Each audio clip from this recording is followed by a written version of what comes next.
नमस्कार। मैं doctor Hariom, retired principal scientist CCS HASR। आज हम बात करेंगे कि मिट्टी का जीवांश कैसे बढ़ाएं। देखिए, जो मिट्टी का ऑर्गेनिक कार्बन है या जैविक कार्बन है, ये सबसे महत्वपूर्ण अंग है और ये लगातार हमारा घटता जा रहा है। पूरे उत्तर पश्चिमी भारत, पंजाब, हरियाणा, पश्चिमी उत्तर प्रदेश, इसमें जैविक कार्बन की स्थिति 0.30 0.40 पर आ चुकी है। हमें कम से कम चाहिए 0.5%, यानी कि 0.75% से ऊपर। अब ये आधे से भी कम होने लग गया है और अगर जैविक कार्बन खेत का कम हो जाता है तो हमारे खेत का हर जो गुण है मिट्टी का, वो डिग्रेड होने लगता है, कम होने लग जाता है, उसमें हानि होने लग जाती है। तो जैविक कार्बन के बगैर हमारे खेत में अगर वो प्रॉपर अमाउंट में नहीं है, प्रॉपर क्वांटिटी में नहीं है, तो पैदावार नहीं आ पाएगी, कितनी भी कोशिश हम करते रहें, क्योंकि नीचे का जो आधार है, नीचे की जो नींव है, वो ढह जाती है।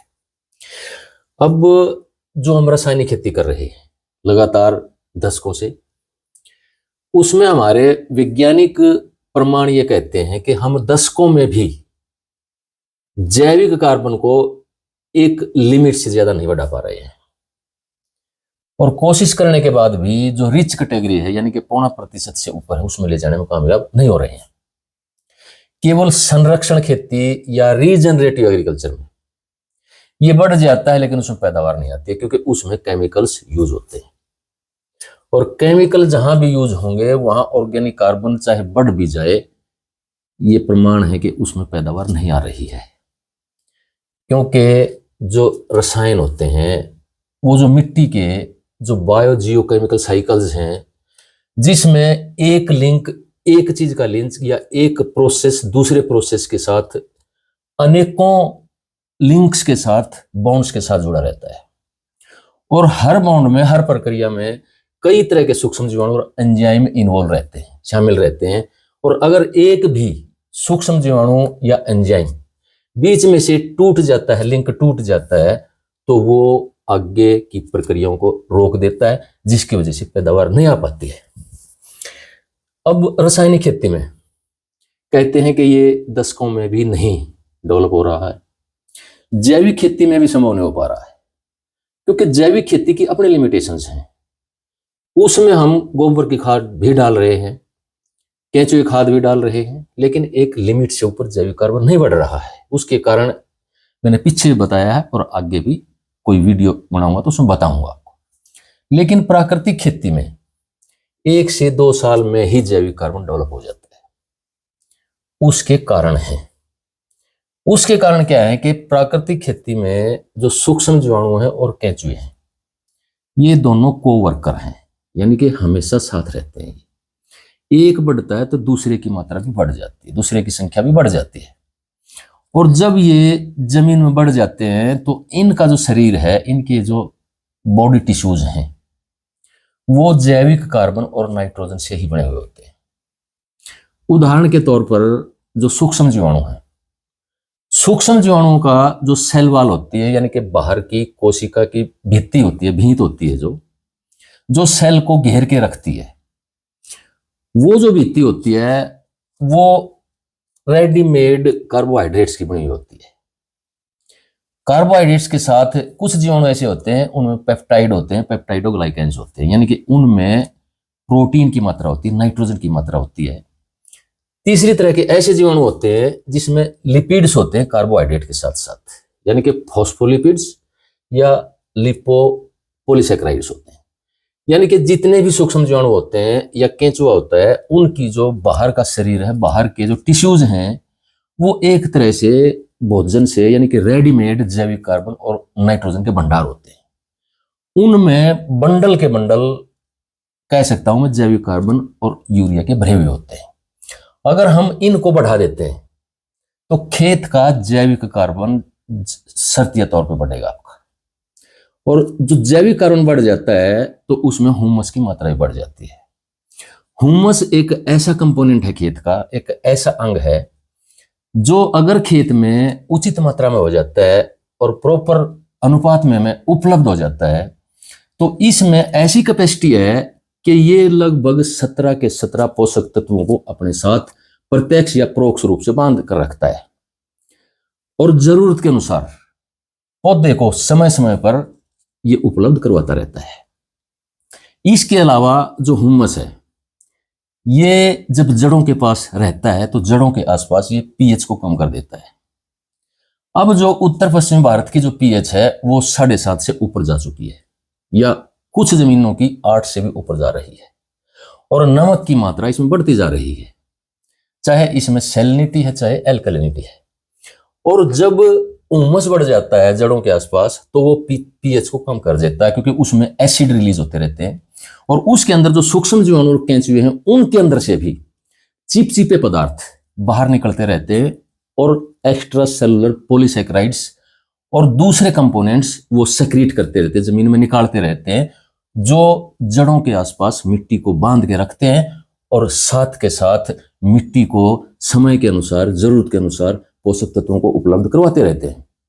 इसके अलावा जो ह्यूमस बढ़ जाता है खेत का, तो वो लगभग अपने वेट से डबल अमाउंट तक पानी को, नमी को पकड़ कर रखता है, रिटेन करके रखता है। और सूखे पड़ने के हालात में, जैसे पानी की कमी हो जाती है, पानी उपलब्ध नहीं हो पाता है फसल को, या सूखा पड़ जाता है, तो उस समय ये ह्यूमस पानी को धीरे धीरे रिलीज करता रहता है, जिस तरह से पोषक तत्व रिलीज करता है और पौधे को सूखे में भी मरने नहीं देता है। या और भी कोई बायोटिक या एबायोटिक स्ट्रेस पौधे के अंदर आ जाता है, तापमान कम ज्यादा हो जाता है, नमी कम ज्यादा हो जाती है, या और कोई कारण पोषक तत्वों में कमी हो जाती है, उस समय भी पौधा जो वातावरण की विविधताएं हैं उनसे लड़ने में सक्षम हो जाता है। अब ये उमस और ऑर्गेनिक कार्बन क्या है? देखिए, जैसे हम एक उदाहरण देता हूं मैं आपको। रसोई में सारा सामान होता है, इसमें आटा भी है, सब्जियां भी हैं, नमक मिर्च भी है, सब कुछ उपलब्ध है, लेकिन थाली में भोजन नहीं है। जब व्यक्ति रसोई में जाता है तो सब्जी काटता है, आटा बनाता है, गैस चलाता है, तो उसमें भोजन आपकी थाली में आ जाता है। ये भोजन हुमस है। यही हुमस एक उपलब्ध यानी कि रेडीमेड फूड है पौधे के लिए, जो सूक्ष्म जीवाणु और केंचुए तैयार करके पौधे को सप्लाई करते हैं। तो ऑर्गेनिक कार्बन इस तरह है जैसे रसोई में सारी चीजें उपलब्ध थी लेकिन भोजन उपलब्ध नहीं था, लेकिन जब थाली के अंदर भोजन आ जाता है, सामान वही है जो रसोई में था, तो उसको हुमस कहते हैं। और यही हुमस खेत में एक तरह से हर तरह से पौधे की मदद करता है। अब इसको कैसे बढ़ा सकते हैं हम? देखिए, 3-4 मोटी मोटी प्रैक्टिस है जिससे बढ़ जाता है।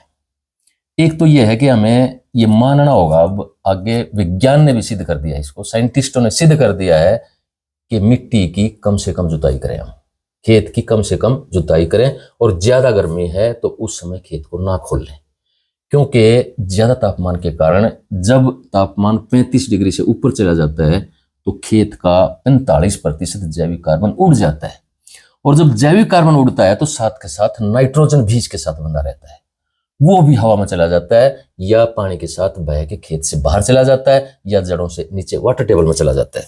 तो एक तो यह है कि खेती की कम से कम जुताई करें। दूसरा यह है कि खेत में जैविक पदार्थ ऐड करें, जैसे ढैंचे की हरी खाद है, मूंग उड़द की हरी खाद है, या गोबर की खाद है।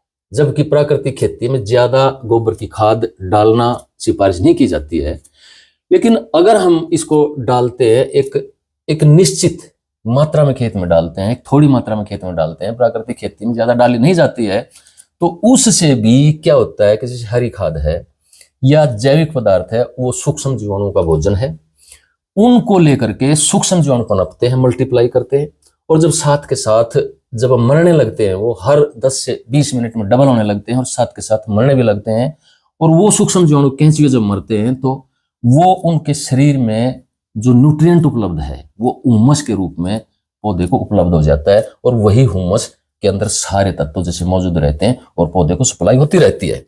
तो नंबर 1 तो कम से कम जुताई, नंबर 2 हरी खाद या जैविक पदार्थ की सप्लाई, नंबर 3 मल्चिंग, आच्छादन, जैसे अवशेष की मल्चिंग करते हैं।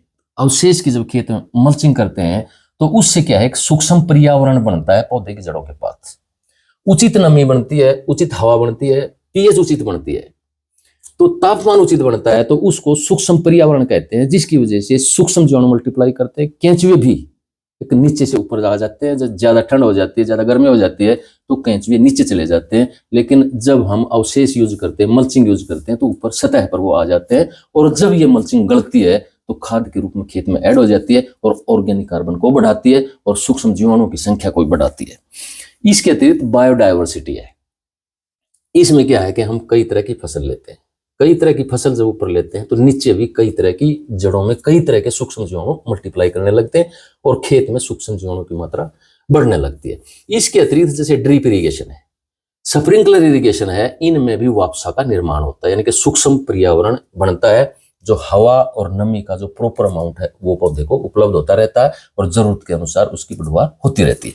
तो ये कुछ चीजें हैं जिनका अगर हम ध्यान रखेंगे और प्राकृतिक खेती की तरफ आप मुड़ेंगे, क्योंकि समय की जरूरत है और आपको धीरे धीरे इसे अपनाना ही होगा। इसलिए आप अभी से कोशिश कर दें कि कुछ एरिया को थोड़े एरिया में शुरू करें, 1 एकड़ में, आधा एकड़ में शुरू करें, लेकिन कुछ एरिया को साथ के साथ आप रासायनिक खादों को कम करते जाएं, रासायनिक दवाओं को कम करते जाएं और प्राकृतिक खेती के अंदर एरिया बढ़ाते जाएं, जिससे आपको नुकसान भी ना हो और देश में भी कोई ऐसी समस्या पैदा ना हो। नमस्कार।